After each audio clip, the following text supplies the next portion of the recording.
Before we get started, please go over to Amazon.com and grab a copy of my book, Education and Justice. If you have an African-American son in public school, you need this book because I teach you the many ways that public schools mistreat African-American boys and what you can do to help your son. So go over there and get your copy immediately.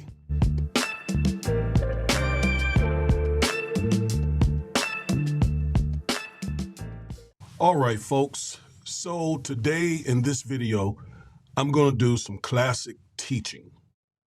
I'm going to do some teaching on racism, on white supremacy, on white nationalism, and we're also going to play some excerpts, some clips from Stephen Miller, from Trump, and from a particular senator from Missouri. All right? So we're going to do that because there are a whole lot of African-American people who really don't understand what racism is. And it's important that you understand what racism is and what nationalism is, what white nationalism is. Because once you understand what racism is in all its manifestations, as well as white nationalism, you will see exactly what this fight is all about. Moreover, you would never, ever support MAGA because you're going to see that MAGA is both white supremacist based and white nationalist based. And you need to be very clear. You need to understand what those concepts mean. Because again, that'll straighten up your thinking. Hey, family, do you believe in the work we're doing? Does our content speak to you? Do you appreciate our in-depth legal analysis and political commentary from an African-American perspective? Do you believe it matters to our community? Then don't just watch from the sidelines. Please click that membership button and become a member of the 2% Club today. That's right, we need just 2% of our subscribers to become channel members. For just $4.99 a month, that's less than 20 cents a day, you'll help us keep creating powerful content that defends our democracy, demands justice, and develops a strong African-American community. But if you want more, at $9.99 a month, which is only 33 cents a day, you'll get access to exclusive members-only live streams, bonus content, and behind-the-scenes updates. And for just $14.99 a month, which is under 50 cents a day, our top-tier members get access to live Zone calls, strategy sessions, and a direct voice in shaping this movement. We're not just building a YouTube channel. Folks, we're building a movement based on righteousness and justice, just what our community needs in a time of disinformation and division. So if you believe in what we're doing, click the membership button and join now. Become a member of the 2% Club today. Let's build something powerful together. So I'm going to explain to you what white supremacy is, what white nationalism is. And you got to understand it. If you don't understand a concept that I share with you, put something in the notes. Ask the question in the notes. I will come behind you and answer those questions. May even do them in a live, and I may even do them in a video. May even answer your questions in a video. But it's an extremely important video that I'm doing, and you got to understand what I'm talking about here. All right. So let's get started. Let's begin with the definition of white nationalism. All right. White nationalism is the belief that national identity should be built around white ethnicity, and that white people should therefore maintain both a demographic majority and dominance of the nation's culture and public life. All right. So I got this from the Stanford Law Review. It is it's an article that they published back in 2019. And it is still as relevant today, 6 years later. Okay, so let me read the definition again. White nationalism is the belief that national identity, America's identity, should be built around white ethnicity. Just ask yourself, do you believe that? Do you agree with that? Do you believe America's national identity should be built around, based upon white ethnicity, as if white people built this country themselves and no one else had anything to do with it, and no other group, no other ethnic group had anything to do with the building of this country? Do you agree with that? Then if you don't agree with that, then you are not a white nationalist. And therefore, you should not be supporting MAGA, because this is precisely what MAGA is pushing: white nationalism and white supremacy. So all the blacks who voted for MAGA are supporting the ideal that America's ethnicity, America's identity, should be based upon white ethnicity, and that white people should therefore maintain both a demographic majority and dominance of the nation's culture and public life. So just ask yourself, once again, do you agree that its national identity should be based on white ethnicity, and therefore whites should control everything? Because that's what white conservatives believe. That's what MAGA believes. That's what Trump believes. That's why he said to them, you're losing your country. You got to take back your country. That's what Stephen Miller believes. That's what Steve Bannon believes. That's what that whole MAGA movement is built upon. So if you don't agree with that, and you shouldn't, if you're black or any other color, any other ethnicity, that should not be something you embrace and promote. All right? But that's exactly what it is. White nationalism. All right, now, white supremacy defined, because there's overlap between white nationalism and white supremacy, but they're very different. Now, white supremacy is a satanically backed racist ideology based on the false belief that God created Europeans and their descendants superior to all other ethnicities and empowered them with the right to conquer and rule others. They used racist means such as the manifest destiny, the doctrine of discovery, papal bulls, and more to propagate the system of white supremacy. It's the root of systemic racism. All right? So, this, if I can simplify it, is just this racist belief that God created white people superior. And therefore, white people have the right, the divine right, to control wherever they are and to control wherever they aren't, through colonialism, for example. All right, so now let's recall what we said white nationalism is.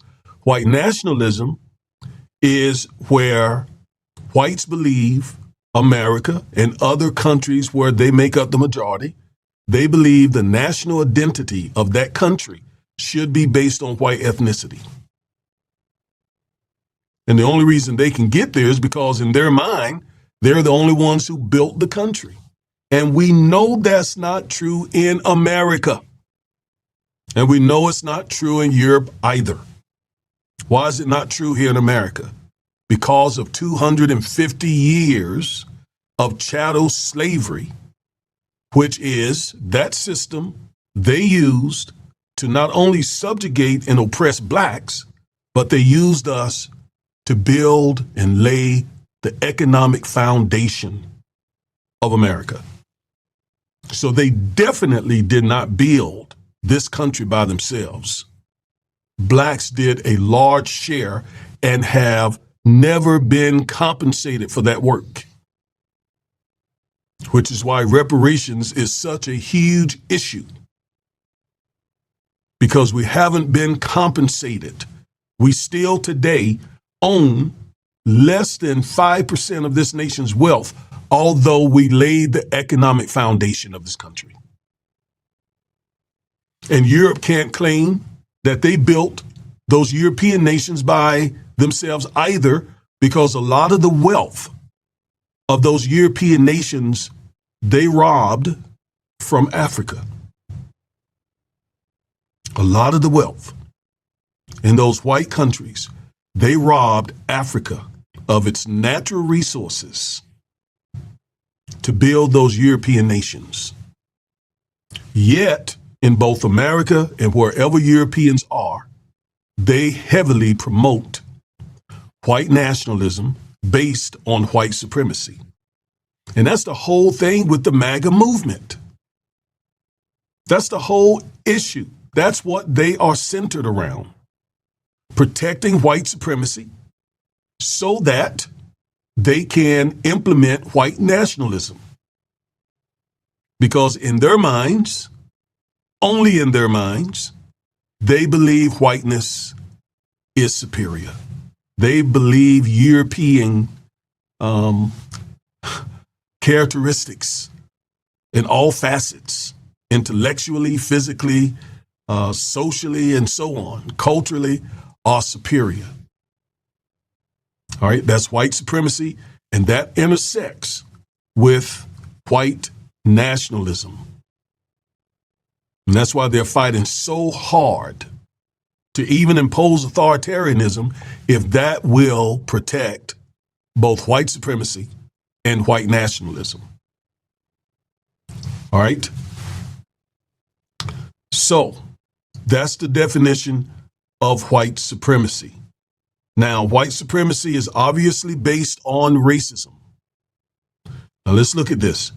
Racism is the false belief in the superiority of one racial group over others, combined with actions that maintain racial inequality. There are two types of racism: individual and systemic racism.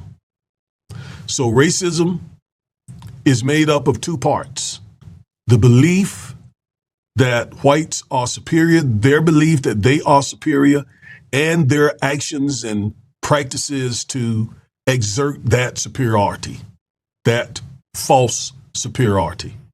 Because you got to know. If you don't know, let me just tell you. God did not create a superior race of people. The scripture is really clear. The scripture is the word of God. And the scripture says very clearly, God shows no favorite, has no favorites, didn't create any favorites. We're all the same in his eyes. So racism is the false belief. I believe it is a satanic belief in the superiority of one racial group over others, combined with actions that maintain racial inequality. And you've heard people say that marginalized minority groups cannot be racist because they don't have the power to exert their racist thinking. Well, that is true to an extent, but remember, white Afrikaners were the minority in South Africa, yet through a system of apartheid, they were able to dominate the country of South Africa. So it's not whether a people is the minority or the majority. The question is whether or not they have the power, whether they have the power to actually take authority, to exercise dominance over other groups of people in that country. All right, now, we said that racism there are two types: individual racism, systemic racism. Now, most people understand individual racism. All right, let's get a definition of individual racism. Individual racism is the belief that one's racial group is inherently superior to others. Okay, so individual racism is when you're dealing with an individual who thinks or she thinks, because he or she is white, that they are superior to you as an African American or as a Native American or an Asian American, Arab American, Latino American, and so on.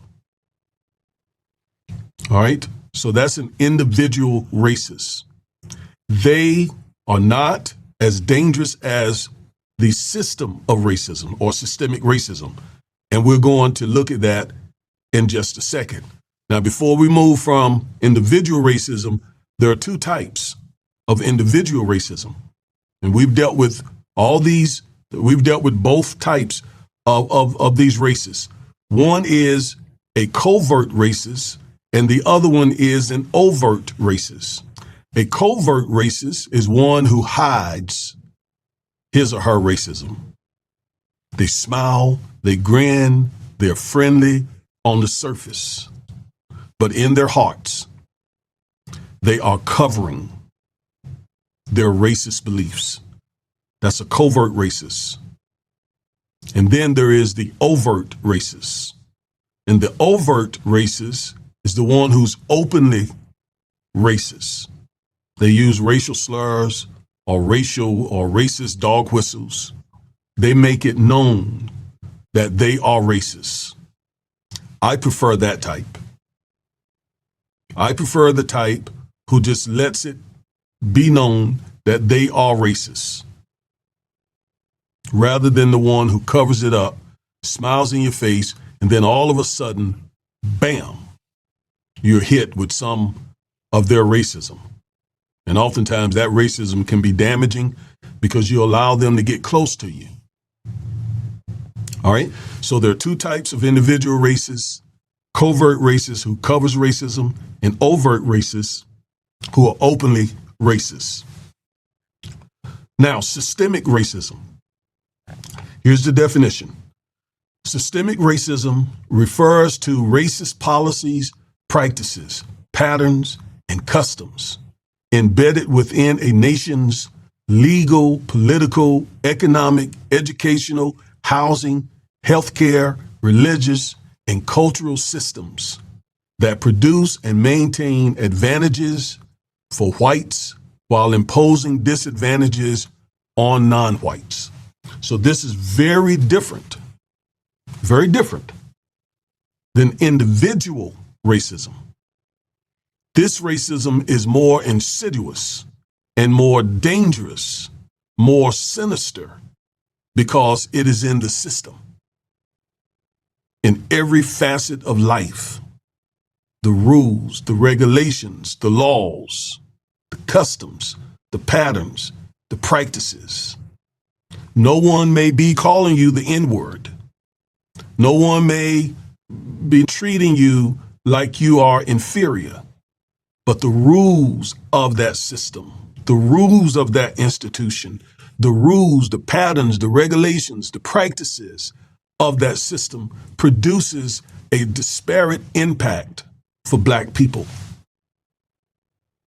And we see that. We literally see that throughout America. Now, I got a diagram that I want to show you, which I believe will bring it home. And what this diagram is going to show you is that white supremacy is the root. Systemic racism is the fruit. All right. Now, watch this. Let's look at this diagram that I got for you. Here it is. Now, let me draw your attention down at the bottom where it says white supremacy, the root. You see that root system. All right. Above that, where the branches and the leaves and the fruit is located, you see systemic racism and the fruit. Now, if you look around the top of the tree, each branch represents a particular system that makes up the country.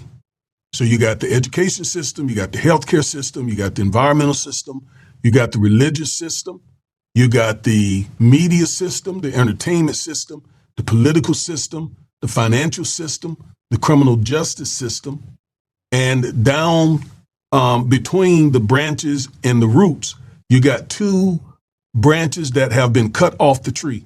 One represents chattel slavery, that was a system, and the other one represents Jim Crow, that was a system as well.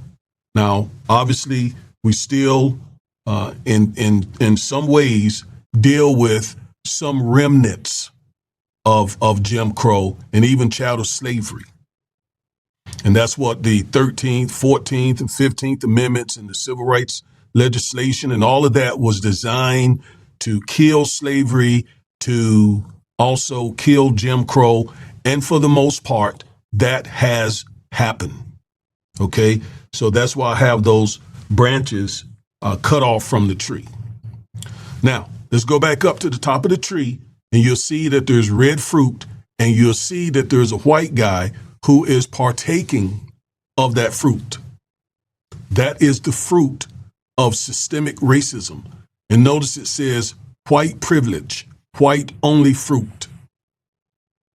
And each of those branches bear fruit that pretty much privileges white people. All right?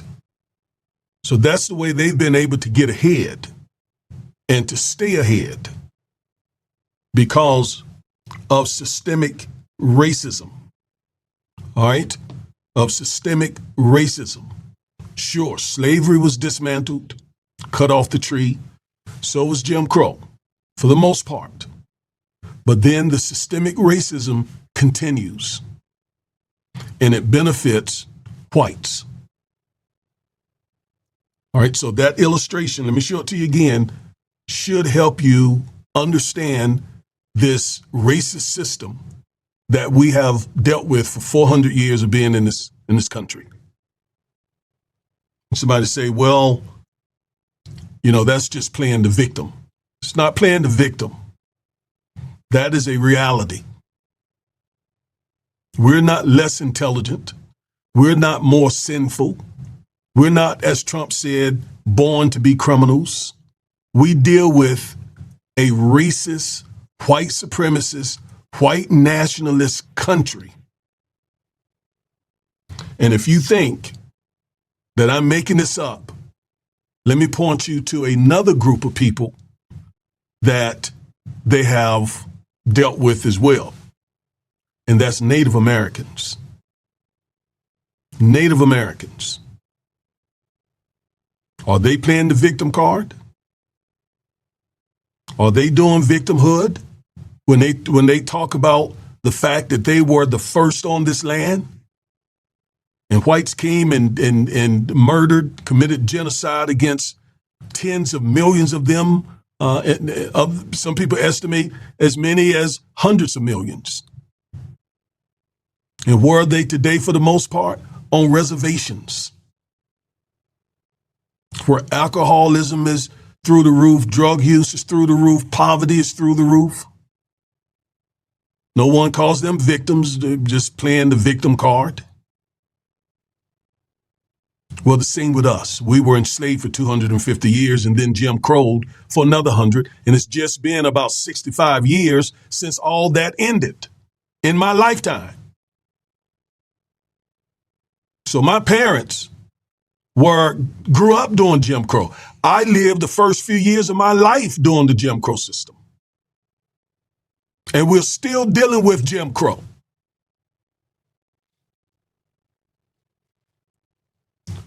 Not where it was when my parents, so we've made progress. I like to say we should celebrate the progress, but continue to protest. Celebrate the progress, but continue to protest, because each generation must protect that progress. And that's what concerns me with this younger crowd.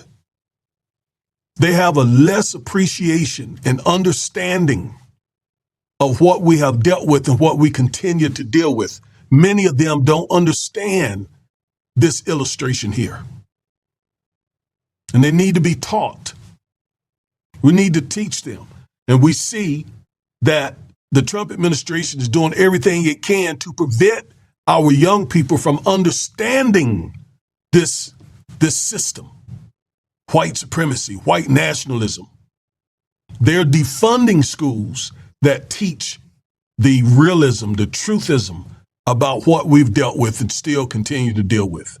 So we got to do it. Unfortunately, many in our younger community they have bought into the fact that the way we dealt with and overcame Jim Crow and slavery and all of that is outdated. Doesn't work anymore. And they seem to think that they can cozy up to white supremacists and take the side of the white supremacists. And we see what happened. Almost 2 million or over 2 million blacks supported Trump. And look at what he's doing.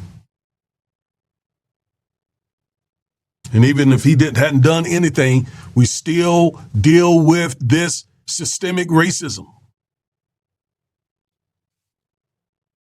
So we got to re-educate our young people.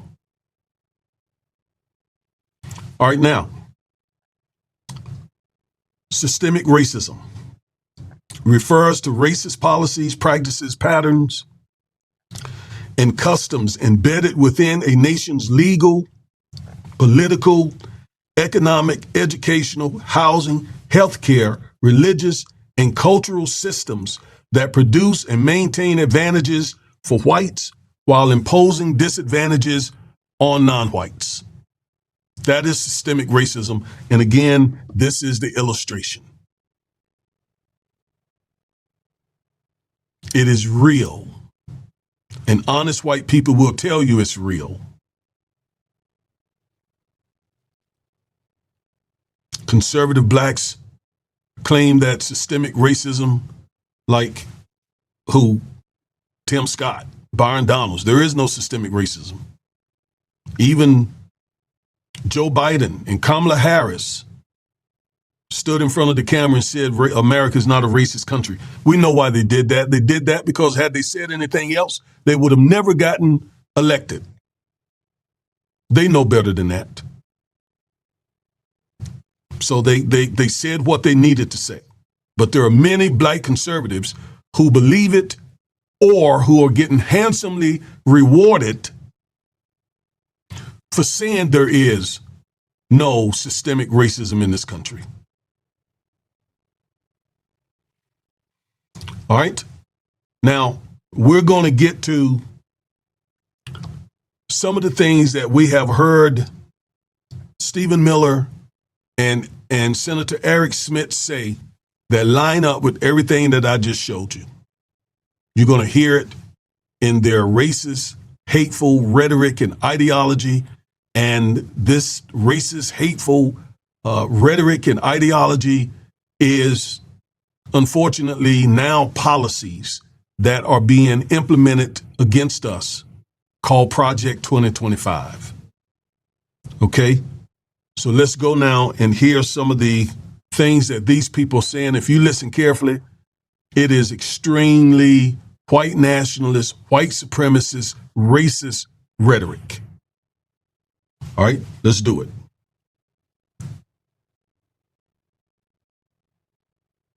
I want to thank Republican congressmen and women because what they did is incredible last night, and the Senate, the Republican Senate, we got, not with all of the things we did with the tax cuts and rebuilding our military, not one Democrat voted for us. And I think we use it in the campaign that's coming up, the midterms, because we got to beat them. But all of the things that we've given, and they wouldn't vote only because they hate Trump. But I hate them too, you know that? So it's sort of, I really do, I hate them. I cannot stand them because I really believe they hate our country. You want to know the truth? On his dying day, we find everything we need to know about who Charlie Kirk truly was. He was a missionary with a noble... So you heard President of the United States of America say that he hates Democrats. I'm not a Democrat. I'm not a Republican. I'm an independent voter. But I definitely support the Democrats and have so for the last decade or so because of all the hate and the vitriol that comes from the GOP. So the president, POTUS, is espousing hatred toward half of the country. Let's keep listening. Spirit and a great, great purpose. He did not hate his opponents. He wanted the best for them. That's where I disagreed with Charlie. I hate my opponent. And I don't want the best for them. I'm sorry. I am sorry, Erica. But now Erica can talk to me and the whole group, and maybe they can convince me that that's not right, but I can't stand my opponent. We are the storm. All right, so we just heard the president reiterate his hate for his political enemies and sort of laughed there at the end. Charlie Kirk, he said, set a better example. But he said he disagreed with Charlie Kirk about that. And by the way, what happened to Kirk and his family, as I've said, will continue to say, was sinful, senseless, sick, and satanic. That young man should still be alive. He should not have been murdered for the things that he said, and I disagree with a lot of what he said. They were hurtful and harmful. But he had the right to say it. It should come nowhere close to being assassinated, murdered in cold blood in front of the world. No, that was terrible. Yet Trump, instead of trying to bring the country together, articulated or reaffirmed his hate. Now, this is Stephen Miller. And our enemies cannot comprehend our strength, our determination, our resolve, our passion. Our lineage and our legacy hails back to Athens, to Rome, to Philadelphia, to Monticello. Our ancestors built the cities. They produced the art and architecture. They built the industry. Erica stands on the shoulders of thousands of years of warriors, of women who raised up families, raised up city, raised up industry, raised up civilization, who pulled us out of the caves and the darkness into the light. The light will defeat the dark. We will prevail over the forces of wickedness and evil. They cannot imagine what they have awakened. They cannot conceive of the army that they have arisen in all of us. Because we stand for what is good, what is virtuous, what is noble. And to those trying to incite violence against us, those trying to foment hatred against us, what do you have? You have nothing. You are nothing. You are wickedness, you are jealousy, you are envy, you are hatred. You are nothing. You can build nothing. You can produce nothing. You can create nothing. We are the ones who build. We are the ones who create. We are the ones who lift up humanity. You thought you could kill Charlie Kirk? You have made him immortal. You have immortalized Charlie Kirk. And now millions will carry on his legacy. And we will devote the rest of our lives to finishing the causes for which Charlie gave his last measure of devotion. You cannot defeat us. You cannot slow us. You cannot stop us. You cannot deter us. We will carry Charlie and Erica in our heart every single day and fight that much harder because of what you did to us. You have no idea the dragon you have awakened. You have no idea how determined we will be to save this civilization, to save the West, to save this republic. Because our children are strong, and our grandchildren will be strong, and our children's children's children will be strong. That's a lot. But I know Stephen Miller and MAGA are hurting from Charlie Kirk's death.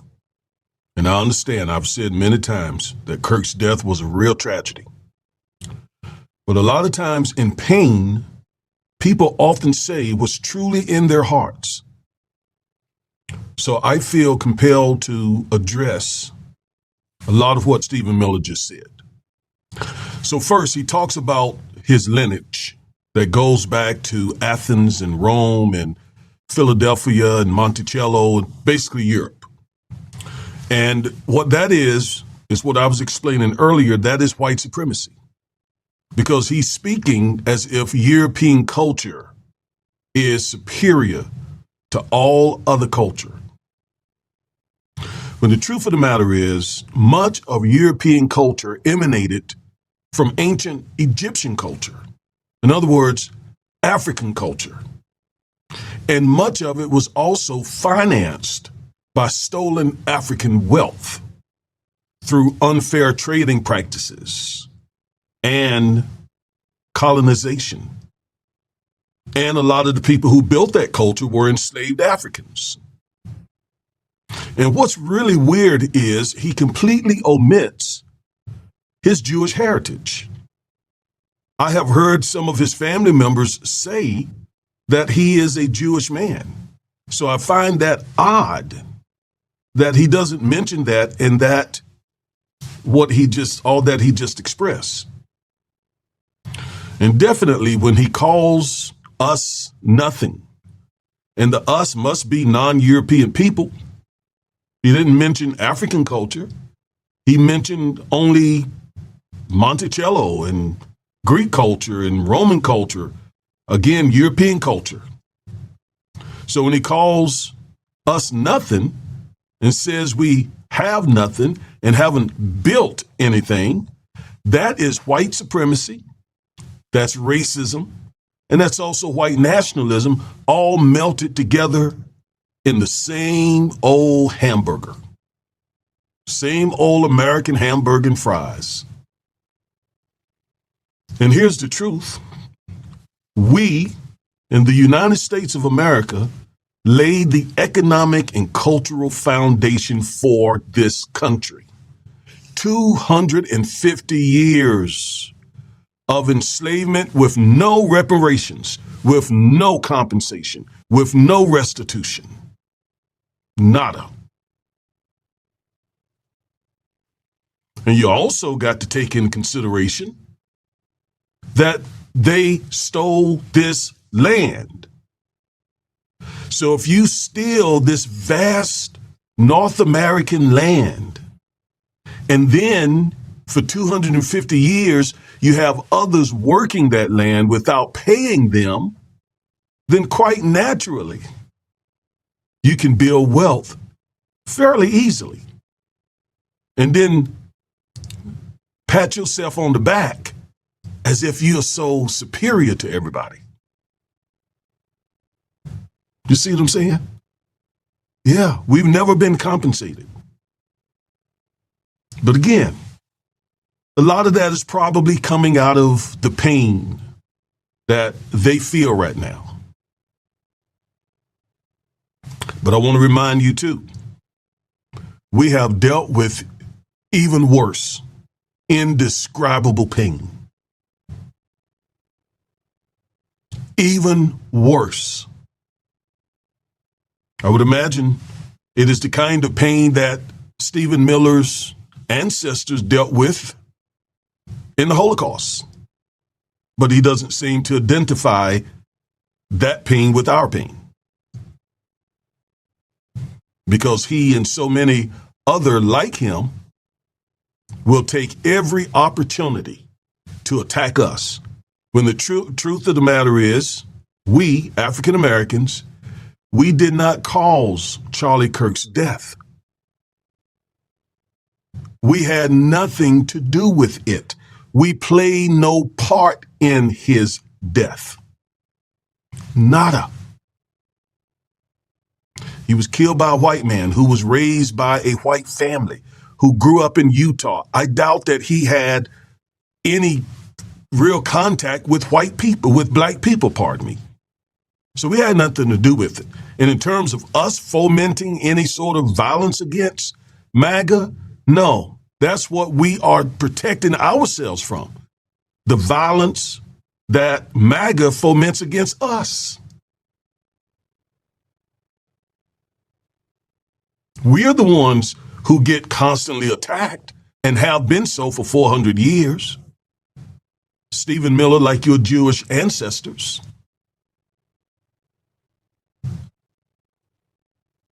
So we are not the ones that your ire and anger and hate should be focused on. Again, we had no part in the tragic and unfortunate, the sick, the senseless, the satanic murder of Charlie Kirk. That's how I feel about that murder. But again, you use that to attack us primarily. And so now what I want to do is share the comments of another white nationalist. He is Senator Eric Schmidt of Missouri. All right? And he's spewing the same white supremacist, white nationalist racism that we hear coming out of MAGA, targeting us for some reason. So let's go now and listen to Eric Schmidt. In Donald Trump's defiance, they recognize an echo of their own. It is their interest that Trump spoke to in 2016. It is in their interest that he remains loyal today. And it is in their interest, their values, their lives, that the American right must defend without apology or remorse if we want to remain viable in the future. The Continental Army soldiers dying of frostbite at Valley Forge, the Pilgrims struggling to survive in the hard winter soil of Plymouth, the pioneers striking out from Missouri for the wild and dangerous frontier, the outnumbered Kentucky settlers repelling wave after wave of Indian war band attacks from beyond the stockade walls. All of them will be astonished to hear that they were only fighting for a proposition.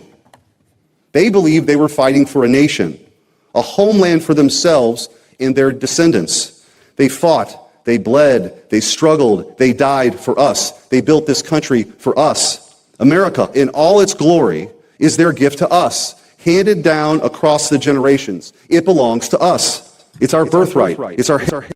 And here he goes too, not acknowledging the fact that we built this nation. We laid the foundation for this nation.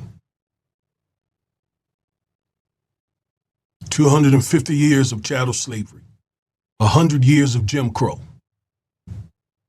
We never got compensated for it, and the money that we're owed was used to create wealth for whites.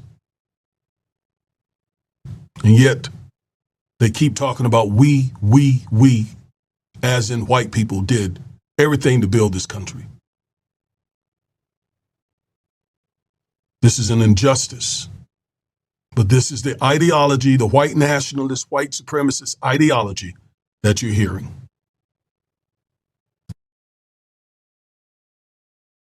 Heritage, our destiny. If America is everything and everyone, then it is nothing and no one at all.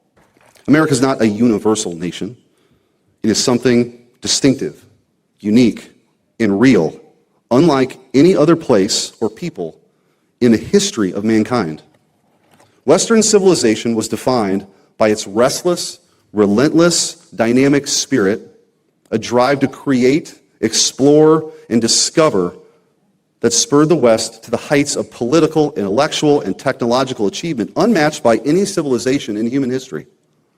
America was settled, founded, and built by the most adventurous, the most courageous, the most... No, I wouldn't say America was settled. I would say America was colonized. Big difference. There were people here already. Europeans came here and colonized those people. Let's not water this down. Curious and innovative and risk-taking sons and daughters of the West. Our country is, in this important sense, the most essential Western nation. For our settlers' ancestors, the American frontier stretched out as the horizon of infinite possibility. It was here, on this continent, that the West realized its destiny. This, my friends, is why every great feat of the modern world bore American fingerprints. We're a nation of settlers, explorers, pioneers, born on the ocean waters that carried the first ships to our... A nation of colonizers, enslavers,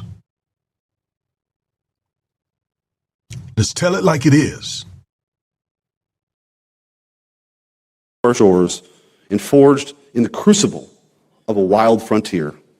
Our people tamed a continent, built a civilization from the wilderness, and wrote our nation's name into history. We Americans are the sons and daughters of the Christian pilgrims that poured out from Europe's shores to baptize a new world in their ancient faith. Our ancestors were driven here by destiny, possessed by... And I tell you something. When I hear him say Christian pilgrims, their behavior was absolutely nothing like Christians. And it's the reason why today so many people a part of MAGA can claim to be the most devout, pious Christians in the city or towns, and yet treat other people worse than animals. Because that is the American way. Urgent and fiery conviction, by burning belief, devoted to their cause and their God. All nations die. Most are quickly forgotten, confined to the footnotes of the ages. But thousands of years from now, when we and our country are long gone, people will still know the name America because of what these Americans achieved. The people who built our country were not villains. They're heroes.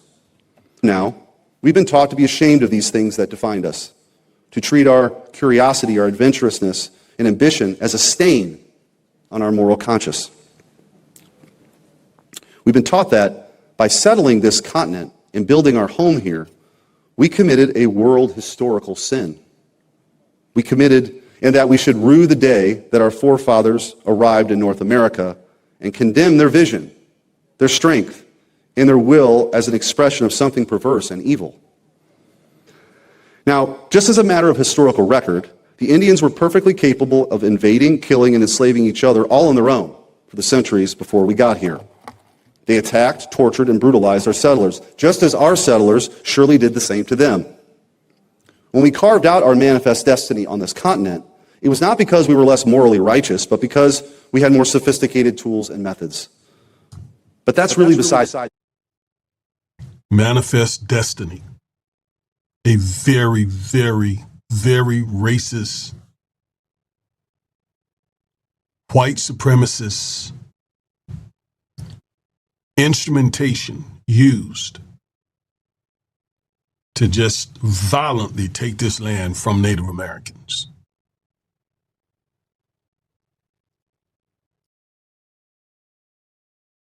For whatever human flaws one might point to, the American settling of the frontier was an expression of something deeper in the soul of our people. Most people in places and times in human history live by the laws of necessity. Their thoughts and actions were governed by mere utility and not much more. The value of a thing for them lay in what kind of immediate material benefit it could provide. Men worked, thought, built, and acted for purposes as narrow as the walls of their towns and villages: to eat, to reproduce, to survive. They weren't interested in knowing what might exist beyond the sunset. They lived more or less the exact same way as their ancestors had lived thousands of years before them. That has never been true for us. The American heritage... Us meaning white people. In other words, he's saying generations and people before whites reached North America were mediocre. They didn't dream. They didn't envision, doing great things, building great societies, building great civilizations, as if whites were the only ones to build great civilizations. Malarkey. Africa built great civilizations centuries before whites. And then whites, Europeans, began to start stealing and taking from Africans. Not just natural resources, but math, writing, science, engineering. That's documented.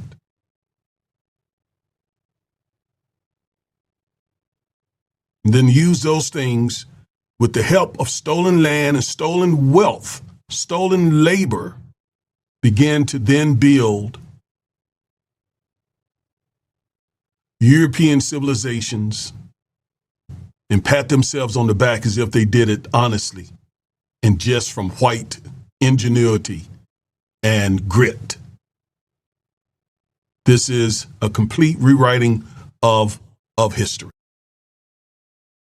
It's not a narrative of oppression and evil, but an unfolding story of our people's pioneering spirit, a spirit that drives us to expand beyond limits, to assert ourselves upon the world. It is a spirit that began on the frontier, but it would soon go to raise up great cities, cure diseases, discover distant galaxies, create marvels of technology and art, and forge new worlds in its image. We're not sorry. Why would we be sorry? America is the proudest and most magnificent heritage ever known to man.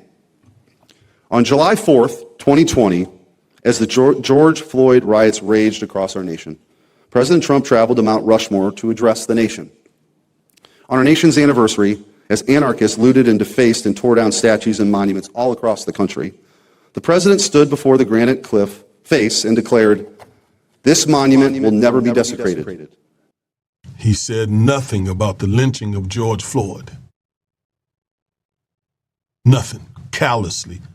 Just went right over it. As if nothing wrong was done.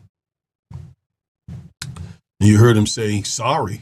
Why are we sorry for enslaving blacks 250 years? Why are we sorry for genociding Native Americans? Why are we sorry for lynching black people? Why are we sorry? Sorry for what? Look at the great thing that we did and built here. This is white supremacy and white nationalism on steroids. And you heard him early on talk about the defiance of Donald Trump. And he's right. Trump told them, stop being sorry and apologizing for what whites did to build America. So this is a moment. That's what MAGA is about. MAGA is about saying, yes, we built it. Yes, we did what we had to do to build it. Yes, we enslaved, we colonized, we did all sorts of things, and we're not apologizing for it no more. And we're not going to be ashamed and all of that. We are strong white men, and we're taking back our country. Any black man who supports this are fools. Fools. Any black people who help MAGA do this, support this, are the most foolish people in this country.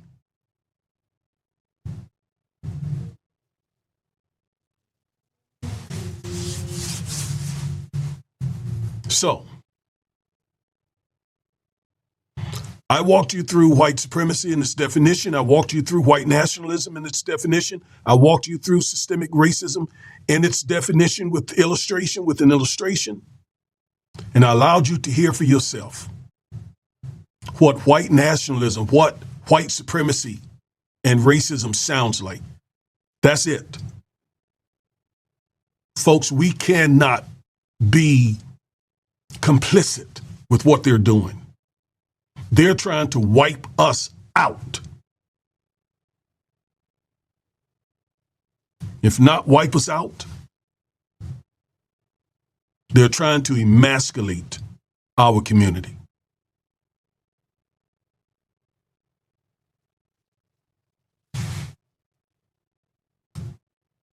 You heard them say it themselves. They hate us. I got a video out there that talks about why whites hate blacks. Well, you heard a whole lot of hate in this video coming from 3 white men. And there are 3 white men who are in power. And there were a whole lot of black men who helped them gain this power. We got to turn this around. First thing I'm trying to do is to educate you so that we will not be used against our own communities. What more do you need to hear than to see what MAGA is all about? Now, I know most of you voted against MAGA. But the point I've been making for the last few months is only half of us voted. 92% of the black women who voted for Kamala and against this. But only half voted. Only half voted. 80% of black men voted for Kamala, but 20% voted for Trump. That was up from 8% back in 2016. They voted for this. They voted for this hate. They voted for all that you just heard, this white nationalism. This is exactly what these black people were voting for. Me and others tried to tell them, but no, I'm old. Old man, old whatever. You don't know what you're talking about, you old people. And look at what they voted for. See, now the truth comes out. These people were not saying this on the campaign. Trump wouldn't come out and say it quite as blunt as he is now. He did say a whole lot of offensive things. But now it's really coming out. They're just letting it pour out.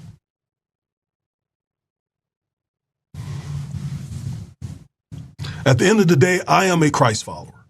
I'm not going to let their hate cause me to hate. I'm not going to let their evil cause me to repay them with evil. I'm going to fight and I'm going to resist them. Because what they're doing is not of God. And we have a mandate as Christians. If you're a Christian, you have a mandate from God to fight for equity and fairness and justice, just as our ancestors did. But we also have a mandate to do it, not from a place of hate.